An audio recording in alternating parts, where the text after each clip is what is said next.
यह सामाजिक कार्यकर्ताओं के द्वारा और सामाजिक प्रेरणाओं से प्रेरित होकर के हमने इस कार्यक्रम का आयोजन किया गया। जो मेरे जोनल प्रबंधक है कुलदीप और नवीन बामल, उन दोनों ने इस कार्यक्रम को बहुत ही अच्छे से मैनेज किया। मिलन समारोह था, इसमें 80 ब्लॉक के जो विभिन्न पंचायतें हैं उसमें कार्य करने वाले जो समाज सेवी हैं, जो CSC सेंटर के माध्यम से सरकार की शुरू से ही थॉट है कि हम किसी भी कर्मचारी को 15,000 रुपये से कम नहीं देंगे, कि हम किसी भी कर्मचारी को 15,000 रुपये से कम नहीं देंगे।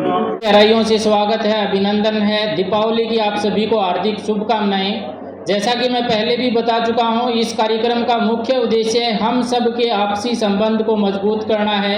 इस जिंदगी में हमारी जो नैतिक कर्तव्य है, जो नैतिक जिम्मेवारी लगी हुई है, उसको हम बखूबी आगे बढ़ाने का काम कर रहे हैं। उसी कड़ी में आपस में संबंध मजबूत करना और इन कार्यों को इसी प्रगति के साथ आगे बढ़ाते रहना हमारा मुख्य उद्देश्य रहना चाहिए।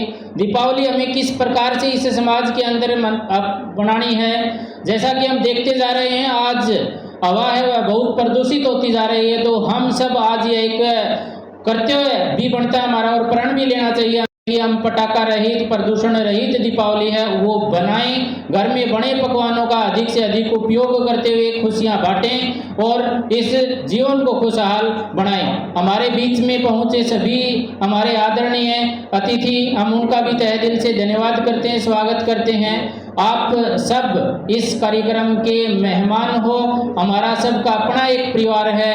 आप सब इसी प्रकार से जीवन में आगे बढ़ते रहें, कार्य करते रहें। मैं आपको बता देता हूं कि इस जीवन में कठिनाइयों का दौर हमेशा इसी प्रकार से चलता रहेगा। आपको परेशान करने वाले भी बहुत होंगे। एक बार की बात है कि बाज है इस दुनिया में, हम उसकी काबिलियत को बड़े अच्छे से जानते हैं। और बाज और कौवे के बारे में आपने सुना भी होगा, नहीं सुना तो मैं बता देता हूँ। कौवे में ऐसा हुनर होता है कि वह बाज की पीठ के ऊपर बैठ करके बाज की जो सबसे कोमल अंग होता है, जो गर्दन होती है, उसके ऊपर चोंच मारता है और उसको गिराने की कोशिश करता है। ऐसी परिस्थिति में जब कौवा है वह बाज की पीठ पर बैठ करके उसकी गर्दन पर चोंच मारता है और उससे लड़ाई लड़ता है, तो बाज करता क्या है, वह बात सोचने वाली है। बाज ऐसी परिस्थिति में अपने पंखों को फैलाते हुए जिंदगी में, जीवन में अपने आप को बचाने के लिए, अपने आप को कामयाब रखने के लिए आसमान में उस ऊंचाई पर पहुंच जाता है जहां ऑक्सीजन की कमी होती है। और ऑक्सीजन की कमी में बाज अपने सांस, अपना जीवन अच्छे से गुजार सकता है, लेकिन कौवे के बस की बात नहीं होती। ऐसे में कौवा बेहोश होकर नीचे गिर जाता है। तो जब भी आपकी टांग खींचने वाले आपको मिलें, तो आप उस परिस्थिति में अपने आप को इतना मजबूत करते हुए अपने आप को इतना ऊपर ले जाएं कि टांग खींचने वाले हताश, निराश, बेहोश होकर के कौवे की तरह गिर जाएं। इसी कड़ी में मैं आगे बढ़ाते हुए अपने जो साथी हमारे बीच में पहुंचे हैं, रामपुरा गांव से पहुंचे हैं, राजेंद्र यादव जी PWD हिसार में कार्यरत हैं, मैं उनको आमंत्रित करूंगा वो आए। लवलीन यादव जी हमारे बीच में पहुंचे हुए हैं, मनदीप यादव जी हमारे बीच में पहुंचे हैं। तीनों साथियों के लिए एक बार जोरदार तालियां।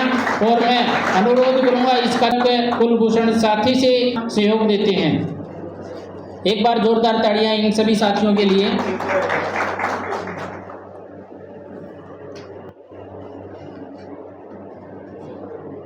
वो भी हमारे बीच में पहुंचे हैं। राकेश सैनी जी हमारे बीच में पहुंचे हुए हैं और आनंद जी भी इस कार्यक्रम का आनंद लेने के लिए हमारे बीच में आए हुए हैं। आप सभी का भी यहाँ स्वागत है। मैं अनुरोध करूंगा हमारे district manager D cream sir से वो आए और इन सभी हांसी शहर के ऑपरेटर साथियों को, अपनी टीम को सम्मानित करने में सहयोग करें। ये पीयूष के साथ बड़ा अच्छा कोऑर्डिनेशन बना करके बहुत ही अच्छा कार्य करने का ये काम सभी साथी कर रहे होते हैं। तब से कोर्ट के आदेश हुए और उनमें मतलब बार बार आना जाना हुआ, तो वो पटवारी पोस्ट ज्वाइन नहीं कर पाए। सभी इनके साथ जो लगे थे वो, लेकिन मेहनत नहीं छोड़ी। 48 साल की उम्र में ये अपने एरिया में लगभग 80 के लगभग पूरे एरिया की बताऊं मैं, 48 साल में ग्रुप डी की जो वैकेंसी निकली उनमें सेलेक्टेड होकर हमारे साथ जुड़े हैं।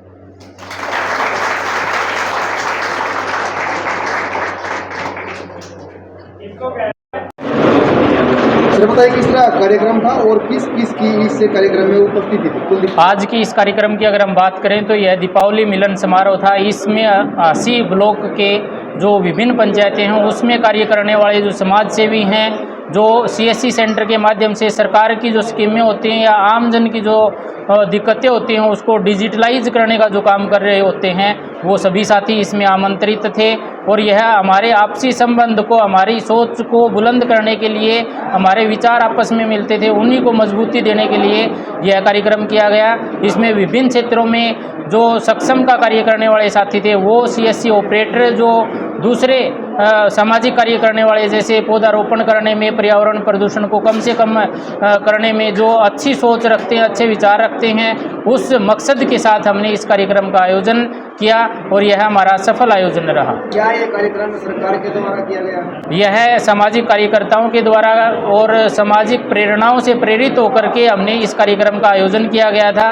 इसका किसी विभाग से किसी प्रकार का कोई विशेष रोल नहीं था। हालांकि हम किसी विभाग के कर्मचारी होने के नाते इस कार्यक्रम को कर रहे हैं, तो कुछ एक साथियों का ये भी मानना है कि ये कोई विभागीय कार्यक्रम है, बल्कि यह विभागीय कार्यक्रम न होकर के हम सब जो अच्छा काम करने वाले इस क्षेत्र के जो साथी हैं, युवा साथी हैं, उनको प्रेरित करने के लिए, उत्साहित करने के लिए हमने इस कार्यक्रम का आज आयोजन किया। इस कार्यक्रम में कर्मचारियों की उपस्थिति, CPLO के अलावा CSC सेंटर के जो ओनर हैं उनकी भी इसमें मौजूदगी थी। हाँ, इसमें विभिन्न CPLO जो हैं या फिर जो CSC ऑपरेटर हैं, इसके साथ साथ जैसा बताया मैंने, पर्यावरण के क्षेत्र में अहम योगदान देने वाले हैं, ईमानदारी के साथ अपने जीवन शैली को का जीवन यापन कर रहे हैं, उन सभी जो हमारे संपर्क में थे उन सभी साथियों का यहाँ इस आयोजन में स्वागत था और वो सब यहाँ पहुँचे भी हैं। ठीक है सर, दीपावली की आपको ढेरों शुभकामनाएं। आप सबको भी बहुत बहुत शुभकामनाएं। अपना परिचय दीजिए सर। मैं अभिषेक बंसल, मैं जिला प्रबंधक क्रीड डिपार्टमेंट में हिसार में कार्यरत हूँ। आज ये कार्यक्रम हुआ है सर, आप इसमें बतौर चीफ गेस्ट के रूप में बुलाए गए, तो किस तरह का माहौल था? बहुत अच्छा माहौल था। जो मेरे जोनल प्रबंधक हैं कुलदीप और नवीन बामल, उन दोनों ने इस कार्यक्रम को बहुत ही अच्छे से मैनेज किया और इस कार्यक्रम के अंदर उन्होंने उन लोगों को शामिल किया जो हमारे जो कार्य हैं, जो हमारे PPP से रिलेटेड कार्य हैं, जो बहुत टाइम से हमसे जुड़े हुए हैं, चाहे वो सक्षम के रूप में जुड़े, चाहे वो एज ए CSC ऑपरेटर जुड़े, चाहे अब सरकार ने CPLO भर्ती की है तो उनके रूप में जुड़े, चाहे वो टीम लीड के रूप में जुड़े या सामाजिक कार्यकर्ता के रूप में जुड़कर जिन्होंने लोगों की परेशानियों को या लोगों की समस्याओं को हम तक पहुंचाया, तो हमने उनको ठीक करने का कार्य किया। तो उन सबको एक टीम बनाकर जो कुलदीप और नवीन बामल ने आज एक रूपरेखा तैयार की कि हम ऐसा दिवाली मिलन समारोह करते हैं ताकि लोगों के अंदर ये भी मोटिवेशन आए कि जब हम एक इकट्ठे हो के हम सब कुछ कर सकते हैं, तो लोगों को कोई भी प्रॉब्लम है तो वही गांव के लेवल पर ही उनका समस्याओं का समाधान हो जाए, उनको यहाँ तक भी आने की ज़रूरत ना पड़े। कुलदीप जी ने जिक्र किया सर CPLO की 6000 पेंशन के लिए, आपने कहा कि 15000 तक पहुँचाने का लक्ष्य, क्या सरकार के द्वारा ये दीपावली उपहार है? नहीं, ऐसा कुछ नहीं है। ये सरकार की शुरू से ही थॉट है कि हम किसी भी कर्मचारी को 15,000 रुपये से कम नहीं देंगे, चाहे वो उसको हम कमीशन के रूप में लेकर आए, चाहे हम उसको हम सैलरी के रूप में लेकर आए। तो हमारे जो उच्च अधिकारी हैं उन्होंने हमें साफ किया है कि भी हम किसी भी कर्मचारी को न्यूनतम वेतन से कम नहीं रखेंगे, चाहे उसको उसका लाभ किसी भी तरीके से भिजवाएं। हमारा मुख्य उद्देश्य तो इस कार्यक्रम में सब साथियों से मिलकर समाज में एक संदेश को प्रसारित करना था कि आज वायु प्रदूषण इतना बुरी तरीके से बढ़ता जा रहा है, उसको रोकने के लिए ये सभी हर गांव से युवा साथी जुड़े थे हमारे साथ, तो इस संदेश को इनके माध्यम से बड़े अच्छे तरीके से पहुंचाया जा सकता है। हर गांव का CSC ऑपरेटर है या जो एक्टिव बंदा है वो गांव के हर बंदे से किसी ना किसी माध्यम से जुड़ा होता है। तो हमने इस कार्यक्रम में प्रयास किया कि प्रदूषण रहित दीपावली मनाई जाए। दूसरा, हमने इस कार्यक्रम के माध्यम से प्रयास किया कि घर में बने जो मिष्ठान होते हैं उन सब का उपयोग करते हुए हम एक खुशहाली है अपने क्षेत्र में वो फैलाएं और जो कुरीतियां हैं उनको दूर करने में अपने नैतिक जिम्मेवारी को समझते हुए इस समाज को आगे बढ़ाने का प्रयास करें।